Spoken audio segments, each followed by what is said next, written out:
I'm making Spritz today, Spritz cookies, and I compared my recipe with the ones that I found here in America, and I noticed that there are some differences. So I believe that my cookies are the most tender cookies you will ever have in your life, and let's see if I can live up to that promise.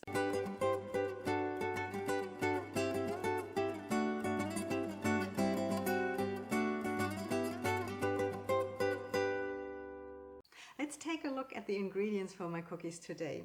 We will need 280 grams of butter, 80 grams of confectioner's sugar, 1 whole egg, 1 egg white, some vanilla paste or vanilla extract, whatever you prefer, some salt, 15 grams of starch, and it can be either cornstarch or potato starch, doesn't matter, and 280 grams of flour.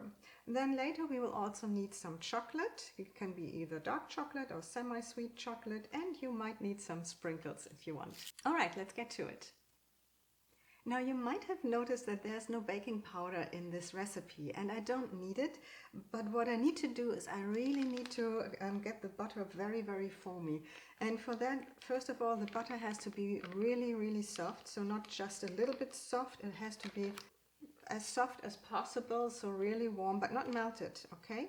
So I put this out earlier today so that it has room temperature, and the same applies to the eggs. If the eggs are too cold, they will cool down the butter, and the consistency of the butter will change back to a more crumbly consistency, and we don't want that. So the secret of this recipe basically is to get the sugar and the butter together really, really foamy.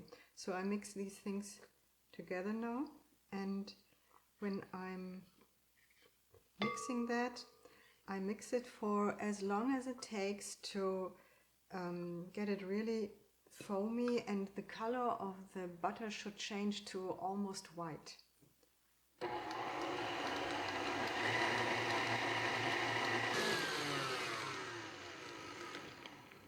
Here you can see that this has become really, really fluffy, and the color, as you can see, you can compare it to the previous color here. This was before the mixing, and this is what it looks like now. So much lighter in color. And I'm next adding the eggs. And I'm mixing this in. And while I'm mixing that, I will also mix the flour with the starch and with the pinch of salt.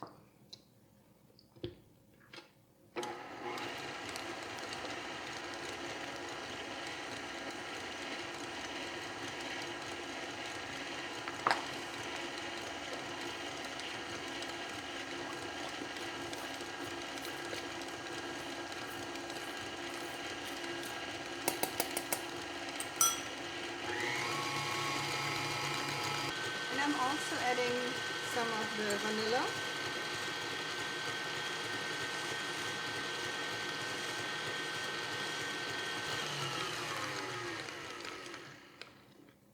Okay, so I'm switching the attachment here, and I'm adding the flour, and the trick here now is to mix this flour in as quickly and as short as possible.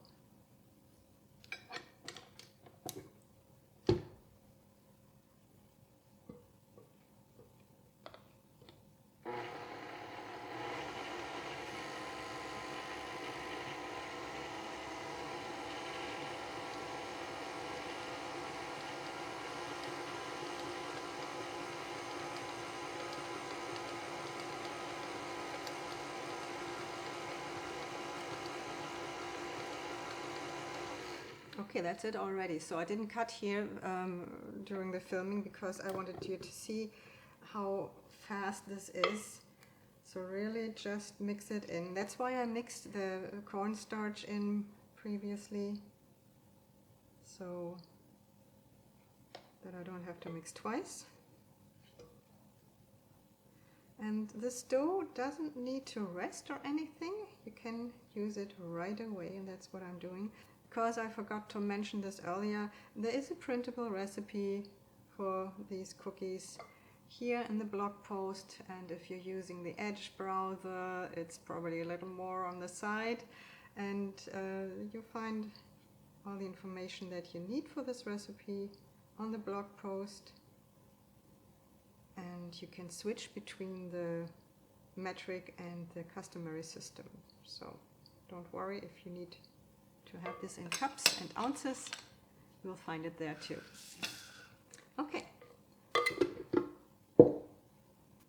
Now this dough goes into a piping bag, and the German word for piping bag is Spritzbeutel. So now you probably get an idea why it's called Spritzkuchen, Spritz Cookies, because we spritz them onto the baking sheet. Spritz can be translated to splatter, spread. It's hard to tell, it's not really a comparable word for that.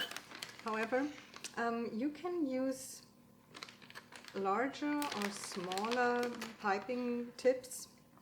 I'll show you two different piping tips here. So this one is the 2 deep piping tip from Wilton. So, and I'm not filling all the dough into this bag because that would be too hard to pipe then.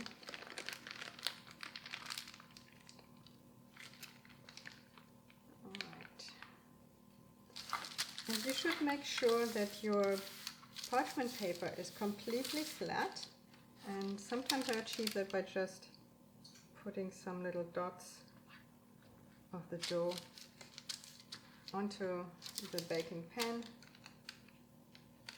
and then stick this. But I also use a little bit of butter here, as you can see, but probably not enough. Okay, so there are different shapes that we like in Germany, and I'll show you some of them. So there's first of all what I call the 8. So this is one of my favorites. And here's the thing about not using any baking powder.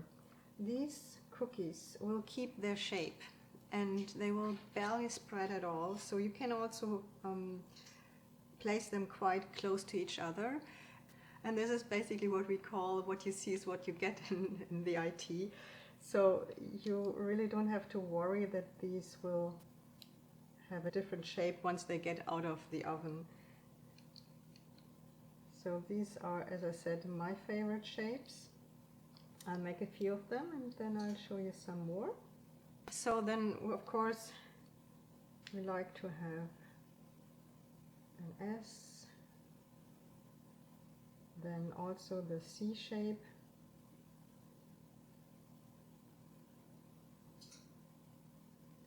And then there is, of course, the circle.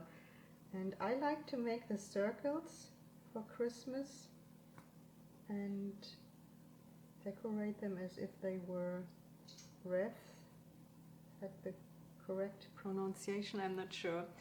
And you can also use these cookies to hang on a tree, but they are very delicate, they break very easily, so they're probably not perfect for that cause unless you are really careful.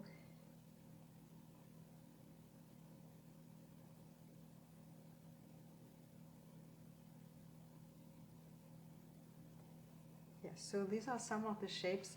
Then I want to show you with a smaller piping tip a different kind of shape that I like.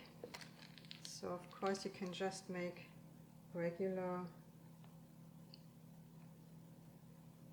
sticks like that. But what I like to do is I like to set several of them next to each other so that they combine to one shape.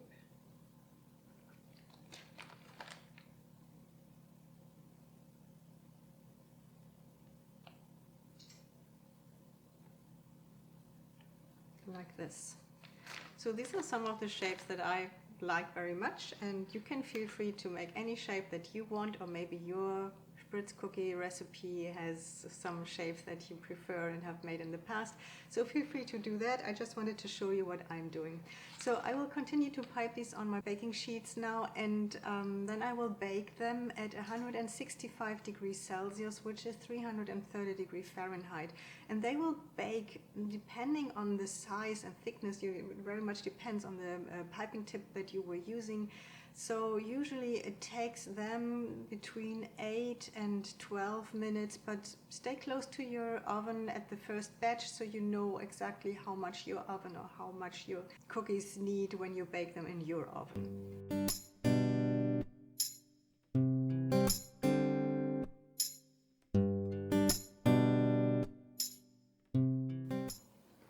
So here's the first batch, and I usually get like 2 baking sheets of cookies from this recipe, and I let this cool now on the baking sheet because they are so delicate. I don't want to break them while trying to get them off, so I'm just leaving them.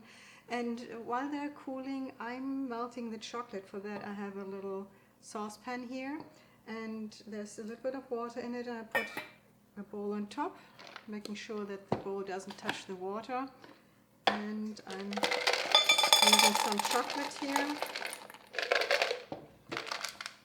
And this goes on the stove, and I let the chocolate melt so I can decorate the cookies in a little bit. All that's left now is to decorate these cookies. If you decide not to decorate them and just have them as they are, I would recommend to use a little more sugar in the recipe so they are a little more sweet. And also I wanted to point out that you can see here that these cookies really have barely changed in their shape. They are just as I piped them onto the baking sheet. So for decorating you have 2 options. Option 1 is you just dip them into the chocolate like this. And we don't dip them all the way in, just half. And then some of your preferred sprinkles go on top.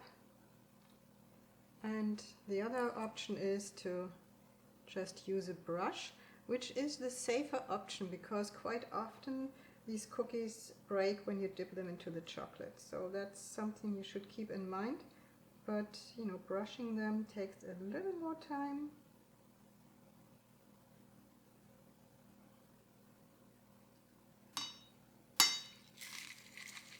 But it's the safer way to go. And just to mention it, of course you can use a cookie press to shape these cookies. I personally prefer the traditional way with a piping bag, but there's nothing wrong with using a cookie press if you have one and if that works better for you. So I hope you enjoyed this recipe. If these cookies are more tender and maybe taste better than the ones that you have in America, I'm afraid you have to find out for yourself. I can promise you, you will love them. I've been baking these for the 3rd time this season already, and they're gone in no time. So thank you for watching, and stay tuned for the next video that is coming up in just a few seconds.